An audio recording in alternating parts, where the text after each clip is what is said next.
رئيس عصابة بيقابل بنت ملعونة كل ما يقرب منها مفيش أي حاجة بتأثر فيه تماما. يا ترى هتكون لعنة الخلود ميزة ليهم ولا عيب عليهم؟ هي دي حكاية فيلمنا النهاردة. فيلمنا بيبدأ بسكيني واللي بيكون مخطوف في عربية وإيديه الاتنين متكلبشين، وبياخدوا الراجل اللي خطفوا المنطقة بعيدة ومفيهاش أي سكان. وبعدين الراجل بيأمر سكيني إن هو يحفر حفرة لنفسه علشان يدفنوا فيها. والغريب إن سكيني ما بيكونش متوتر تماما. ومن كلامهم مع بعض بنعرف إن سكيني بيشتغل في حاجات كتير ممنوعة وبيأذي ناس كتير، وما بيكونش عارف مين من الناس دي اللي بعت له الراجل علشان يقتله. فسكيني بيكمل حفره ولكنه بيقف فجأة، والسبب إن هو بيلاقي إيد في الحفرة، والغريب إن الإيد دي بتتحرك وبتمسك رجله. والراجل بيبقى مش مهتم وبيرفع على سكيني المسدس وبيضرب عليه، ولكن سكيني ما بيموتش. فبيستغرب الراجل وبيضرب عليه أكتر من طلقة ولكنه برضه ما بيموتش. فبياخد منه سكيني بسرعة المسدس وبيضرب عليه والراجل بيموت. وبيرجع وبيسحب الايد اللي في الحفرة وبتطلع بنت جميلة وبتكون صغيرة في السن. فبياخدها سكيني للعربية وبيسألها مين اللي عمل فيكي كده، وانا ازاي ما بموتش من الرصاص وكأن الموت ما عادش حقيقي. فبترد عليه وبتقول له انت لسه شايف الراجل مات قدامك وده معناه ان الموت حقيقي. فبيقول لها انا اسمي جيمس كينفورد واصحابي بيقولوا له يا سكيني وانت اسمك ايه.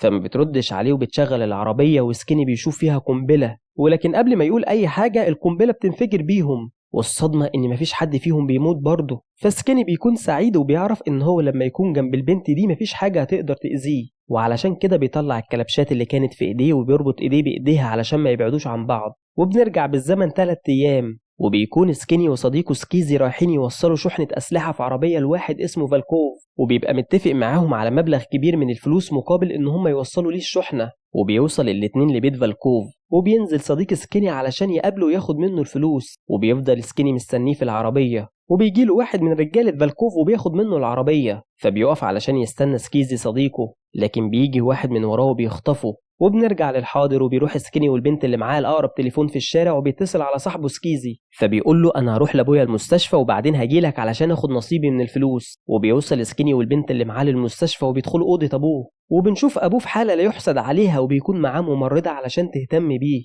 وبيقول سكيني لوالده انا خلاص لقيت شغل وهوفر قريب كل الفلوس اللازمة لعلاجك. واثناء ما هما بيتكلموا بيمرض ابو سكيني وما بيكونش قادر يتنفس، فبتدخل الممرضة بسرعة وبتحط ليه قناع الاكسجين وبتطلب منهم يطلعوا بره. وبيطلع سكيني والبنت بره وبيتمشوا، وبيقول لها سكيني انا كنت مضطر ادخل سكة تهريب المخدرات والاسلحة علشان اسدد فلوس علاج ابويا. واثناء ما هما بيتكلموا بيجي واحد وبيخبطهم بالعربية ولكن ما بيحصل لهمش اي حاجة. وبيخرج صاحب العربية وبنعرف ان هو كان قاصد يخبط سكيني، والراجل بيكون مستغرب ازاي سكيني ما بيموتش. وبنعرف كمان ان سكيني كان سارق الشخص ده قبل كده. وفجأة بيجي شخص تاني بالعربية وبيدوس على الشخص الاولاني، وبيكون الشخص ده من رجالة فالكوف، وبيقول لهم انا مستنيكوا هنا علشان اوصلكوا لفالكوف. فبيركبوا معاه، ولما بيوصلوا بيشوفوا هناك فالكوف وهو بيقطع راس واحد من رجالته علشان غلط في الشغل، وطبعا بيكونوا خايفين جدا. وبيتكلم فالكوف مع سكيني وبيقول له انا كنت مستني شحنة الاسلحة ولكن جات لي شحنة تانية بالغلط. فبيرد عليه سكيني وبيقول له انا لسه ما خدتش نسبتي اصلا من العملية. فبتدخل عليهم واحدة من اللي شغالين عند فالكوف واللي بيكون اسمها نيكول،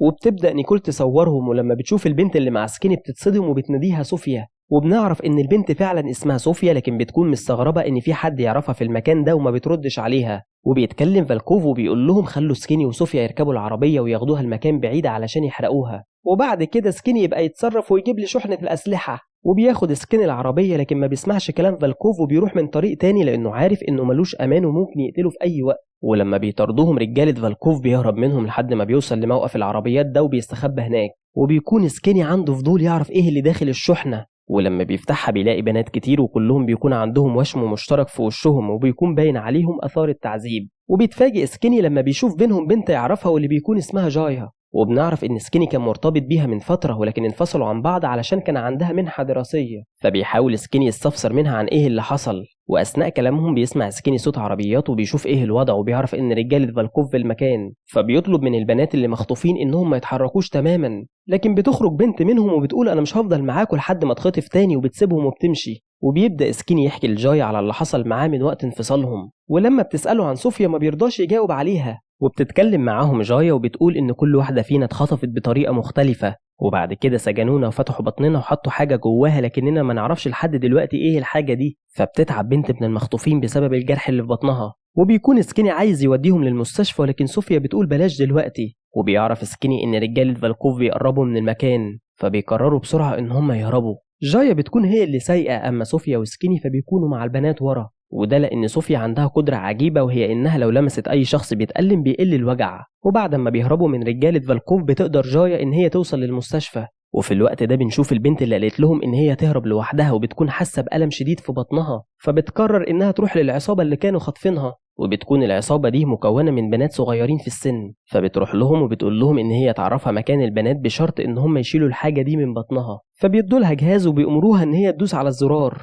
وبمجرد ما بتدوس البنت على الزرار بتحس كل واحدة من البنات اللي مخطوفين بوجع أكتر في بطنهم، وبتكون العصابة زرعة قنبلة في بطن كل واحدة فيهم. ولما بينتهي العد التنازلي بيبدأ البنات ينفجروا واحدة ورا التانية، والمنظر بيكون مرعب وبشع قدام صوفيا وسكيني. وبيكون سكيني حزين جدا على حبيبته جايا اللي ماتت قدام عينيه. وفي نفس الوقت بيجيلهم بنتين من العصابة بياخدوهم وبيحطوا سكيني في مكان شبه السجن، وبيقابل هناك صاحبه سكيزي واللي بيكون مخطوف من العصابة هو كمان. وبتدخل عليهم رئيسة العصابة واللي بتكون صغيرة في السن جدا، وبيعرف منها سكيني ان صاحبه سكيزي هو اللي قال لهم على مكانه بمقابل ان هم يخرجوه من هنا. وبتطلب منه رئيسة العصابة ان هو يضرب سكيني، فبينزل فيه ضرب، وبتكون رئيسة العصابة فرحانة جدا وهي بتشوفه بيتضرب. وبنروح لصوفيا واللي بتدخل السجن مع بنات وبيكون معاهم جراح، وبنشوف الجراح وهو بيعمل نفس الوشم للبنت في وشها، وبعدها بيفتح بطنها وبيحط فيه قنبلة وبيخيط الجرح من تاني وبيخلص معاها. وبيبص الجراح عليهم علشان يختار الضحية التانية، لكن صوفيا ما بتكونش خايفة وبترفع ايديها وبتروح للجراح. وبيكونوا كل البنات اللي مخطوفين مستغربين جدا من جراءة صوفيا، وبيبدأ الجراح شغله وصوفيا ما بتحسش بأي حاجة فبيستغرب جدا.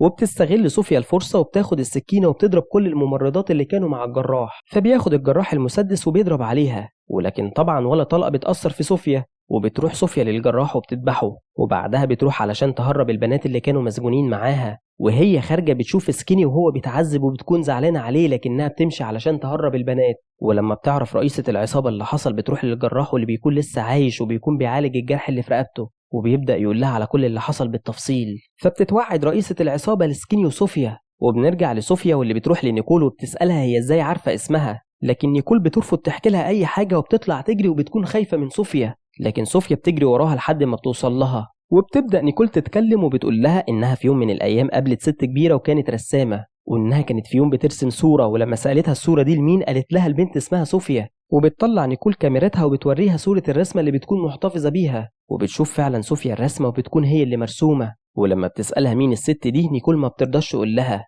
لكن بتقول لها إن سكيني بيتعذب دلوقتي على إيد رئيسة العصابة وإنها هتقتله. بتسمع صوفيا الكلام وبتروح على طول علشان تنقذه، وبيكون سكيني مربوط بسلاسل ومرمي في البحيرة وما بيكونش قادر يتنفس، فبتقرب منه صوفيا وهي في المية وبتلمسه علشان يستحمل الألم. ولما رئيسة العصابة بتمشي بيخرجوا هما الاتنين من المية وبيقعدوا يتكلموا، وبيقول لها إن هو ما كانش عايز أي حاجة غير إن أبوه يكون فخور بيه، ومع كل اللي عمله ما قدرش إن هو يجيب فلوس علشان يدفع فلوس علاج لأبوه، وإن ده عقابه في الدنيا علشان دخل في سكة السرقة والحاجات الممنوعة. وبتتكلم مع صوفيا وبتوري له الكاميرا وبتقول له لأول مرة إن عندها 90 سنة ولكنها مصابة بلعنة ما بتخليهاش تموت، وبتقول له كمان إنها عايزة اللعنة دي تروح علشان تعيش حياة طبيعية، وبتكون عايزة توصل للست اللي رسمت الصورة دي. وبتطلب من سكيني إن هو يساعدها إنها تلاقي اللي رسمتها في مقابل إنها تتنازل عن اللعنة لأبوه. وبيدقق سكيني في الصورة وبيتأكد إن الصورة دي اتصورت في المستشفى اللي أبوه موجود فيها، فبياخد صوفيا وبيروحوا للمستشفى وبيسرقوا الكشف اللي فيه الأسماء. فبتفضل صوفيا تدور فيه لحد ما بتلاقي اسم واحدة تعرفها واللي بيكون اسمها هيلين،